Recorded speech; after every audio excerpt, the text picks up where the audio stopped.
This is the Holy Bible channel that unites the stories of our Lord Jesus Christ. Join me in uniting His stories on earth. And finally, I have a question, and you might be one of the winners of our annual promo. Your watching, sharing and subscribing to our channel is a great contribution for our assisted students. Let's go. The story of Jesus raising Lazarus from the dead is recounted in the Gospel of John, chapter 11. Lazarus was the brother of Mary and Martha, and a friend of Jesus. When Lazarus fell ill, his sisters sent word to Jesus, hoping that he would come and heal their brother. However, Jesus did not arrive until 4 days after Lazarus had died. When Jesus arrived, Martha went out to meet him and expressed her faith in him, saying that she believed he had the power to raise the dead. Jesus then asked to see the tomb where Lazarus was buried. There, he wept, demonstrating his deep love and compassion for his friend. Jesus then commanded that the stone be removed from the entrance to the tomb. Martha objected, saying that there would be a strong odor because Lazarus had been dead for 4 days.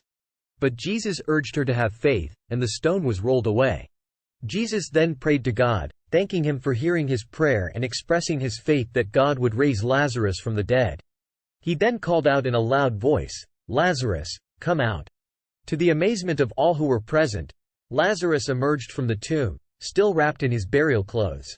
The raising of Lazarus from the dead was a powerful demonstration of Jesus' divinity and his power over death. It was also a foreshadowing of his own resurrection, which would take place just a few days later.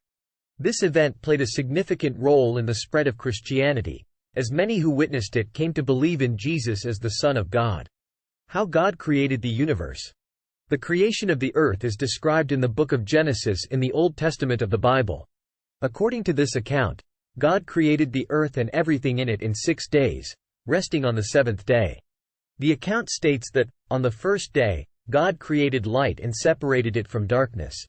On the second day, God created the sky and separated the waters above from the waters below.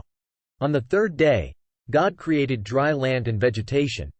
On the fourth day, God created the sun, moon, and stars to mark seasons and days.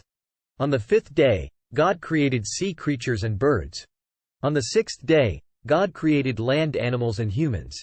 In this account, God is described as speaking everything into existence. He declares that everything he creates is good, and after creating humans, he declares that his creation is very good. It's important to note that the creation account in Genesis is often interpreted in different ways by different people, and there are various debates about how it should be understood. Some people interpret the account literally, while others view it as a metaphorical or symbolic representation of the creation of the universe. Regardless of how one interprets the creation account in Genesis, it serves as a reminder of God's power and creativity in bringing the world into being. It also emphasizes the importance of stewardship and care for the earth and its creatures, as God entrusted humans with the responsibility of caring for his creation. The story of Noah's Ark. God saw that the earth was filled with violence and corruption, and he decided to cleanse the earth with a flood. He instructed Noah, a righteous man, to build an ark and to take 2 of every kind of animal on board with his family. Noah obeyed God's command and built the ark, which was large enough to hold his family and the animals. When the flood came, it rained for 40 days and 40 nights, and the waters covered the earth. The ark floated on the water, and after many months, the flood receded. Noah sent out a dove to see if there was dry land, and it returned with an olive leaf, indicating that the waters had receded. Finally, the ark came to rest on the mountains of Ararat, and Noah and his family and the animals came out of the ark. God made a covenant with Noah, promising never again to destroy the earth with a flood. He gave Noah the rainbow as a sign of his covenant. The story of Joseph and his brothers. Joseph was the youngest son of Jacob, and he was favored by his father. This caused jealousy and resentment among his older brothers, who plotted to kill him. Instead, they sold him into slavery in Egypt. In Egypt, Joseph worked for Potiphar, a wealthy Egyptian, but he was falsely accused of a crime and thrown into prison. However, God was with Joseph, and he interpreted the dreams of Pharaoh's cupbearer and baker, which led to his release from prison.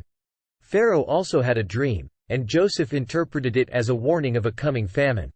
Pharaoh was impressed by Joseph's wisdom and made him second in command in Egypt. When the famine came, Joseph's brothers came to Egypt to buy food. They did not recognize Joseph, but he recognized them.